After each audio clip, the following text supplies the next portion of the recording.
오늘은 2월 13일 월요일입니다. 찬송가 341장을 부르시겠습니다.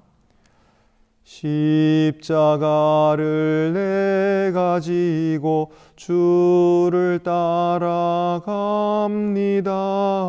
이제부터 예수로만 나의 보배 삼겠네. 세상에서 부귀영화 모두 잃어버려도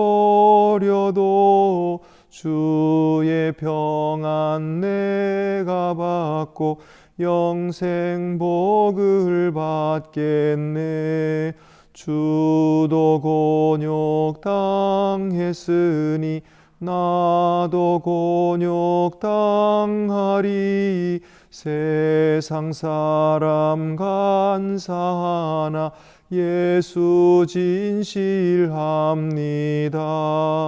예수 나를 사랑하사 빛난 얼굴 보이면 원수들이 미워하나 염려할 것 없겠네.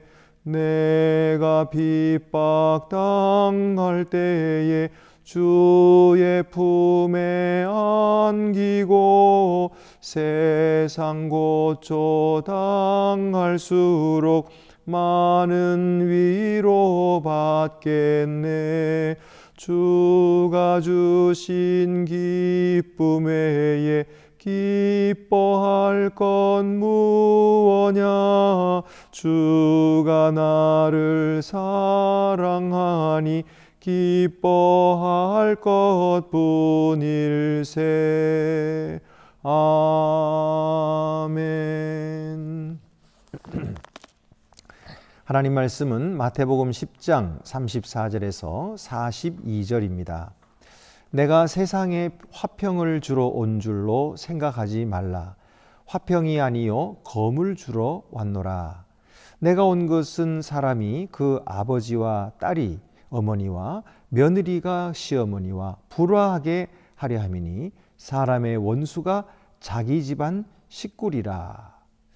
여러분, 예수님은 평화의 왕이 아니십니까? 그러면 사람들에게 평화를 주셔야지.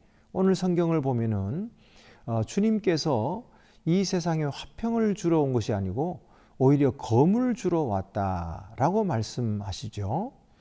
그러면서 사람이 그 아버지와 불화할 것이고 딸이 그 어머니와 불화할 것이다. 며느리가 시어머니와 불화하게 하려고 예수님이 오셨다. 이렇게 말씀하시면서 심지어 사람의 원수가 자기 집안 식구일 것이다. 이렇게 말씀하십니다. 이것은 예수님께서 지금까지 말씀하셨던 것과 반대되는, 배치되는 말씀이 아니겠습니까? 여러분, 얼른 그렇게 생각하기가 쉽습니다만은 여기에는 깊은 진리가 있지요. 우리가 하나님의 나라는 화평의 나라인 줄 압니다. 그 하나님의 화평, 하나님의 평화를 누리기를 원한다면 이 세상으로부터 미움받을 것을 각오해야 됩니다. 이 세상은 우리가 하나님께 속하지 않았을 때는 우리를 다스리고 우리를 주관했습니다. 그러니 자기들이 주인 노릇했던 것이죠. 우리가 세상이 시키는 대로 그렇게 범죄하며 살아갔던 거죠. 그러나 이제 하나님의 나라가 올 때에 우리는 하나님의 나라를 선택하고 그 나라의 백성 되기를 원했습니다. 그렇다면 세상의 입장에서 볼 때에 자기의 백성을 뺏기는 것 아니겠습니까? 그러니 가만두겠습니까? 그들을 핍박하겠죠. 그래서 우리가 세상에서 핍박을 당하는 것입니다. 미움을 받는 것입니다. 그러므로 그들과 불화한 관계를 두려워하거나 또 불화한 것을 피하려고 하면 절대로 우리는 하늘나라 백성이 될 수가 없습니다. 우리의 주인이 바뀔 수가 없는 것이죠. 그래서 주님께서 우리에게 말씀하신 것입니다. 내가 이 세상에 화평을 주러 온 줄로 생각하지 말라. 화평이 아니라 검을 주러 왔노라. 여러분, 우리는 용기 있게 이 세상으로부터 벗어날 줄 알아야 됩니다. 더 이상 세상의 통치를 거절하고 이제는 평화의 왕이신 우리 주 예수 그리스도의 통치를 받아들이는 사람들이 되었습니다. 그러다 보니까 이렇게 그것을 반대하는 아버지와 아들이 서로 싸우게 될지도 모르고, 또 딸이 어머니와 시어머니와 며느리가 불화하게 되는 일이 반드시 있는 것이죠.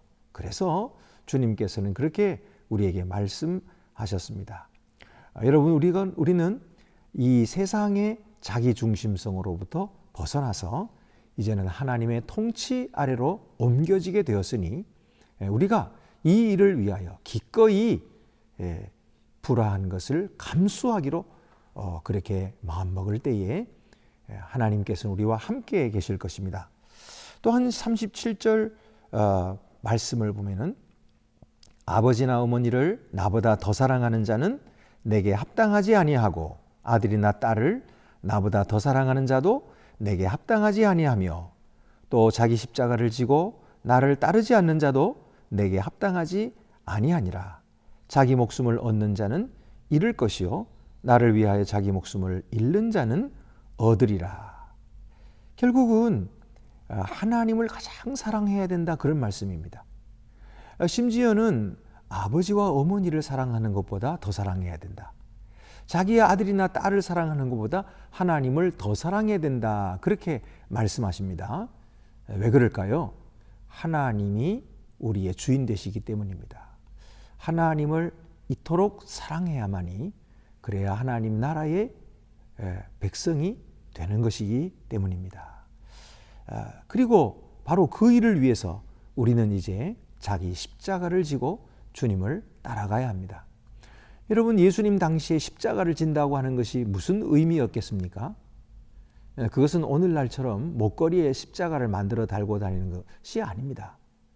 십자가를 그때 당시에 진다고 하는 것은 이제 죽음으로 가는 길로 간다는 뜻입니다. 십자가를 지면은 그 길로 다시 돌아오지 못하는 것입니다. 죽음까지 가는 것이죠. 십자가를 지다가 난 싫습니다 하고 도망쳐 나올 수가 없습니다. 그만두도록 버려두지 않지요. 십자가를 진다고 하는 것은 끝까지 죽음까지 간다는 뜻이죠.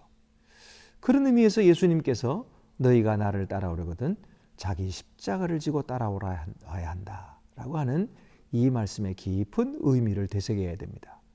여러분, 오늘도 우리가 주님을 따르기로 했다면 이제 나는 죽고 내 안에 그리스도가 사시는 그런 삶의 생명의 변화, 그리고 주인의 변화, 주권의 변화가 있다는 사실을 우리가 기억해야 될 것입니다. 그리고 그것을 기뻐하고 받아들이고 주님의 인도하심을 따라서 오늘도 내가 죽는 그 길로 기꺼이 걸어갈 때에 주님의 평화, 주님의 기쁨이 우리의 삶에 넘쳐나게 될 것입니다. 기도드리시겠습니다. 은혜로우신 하나님 아버지, 예수님을 따라간다고 하는 것은 심지어 자기의 집안 식구가 원수가 되는 그런 길이라고 말씀해 주셨습니다. 그리고 나를 따라오려거든 자기 십자가를 지고 따르라고 하셨습니다. 주여, 우리가 그렇게 내 자신의 생명을 미워하기까지 하나님만 사랑하게 하시고 주님을 위하여 내 삶을 드리는 헌신의 삶이 있게 하여 주시옵소서. 그래서 비록 세상에서는 우리가 미움을 당하고 불화를 겪겠지만은 그것을 감수할 때에 하늘나라의 참 백성이 되며 하나님의 평화를 누리는 그 나라에 들어가게 될 것을 알게 하여 주시고 오늘도 주님 따라가는 진실한 그리스도인들 다 되게 하여 주시옵소서. 우리 주 예수 그리스도의 이름으로 기도드립니다. 아멘.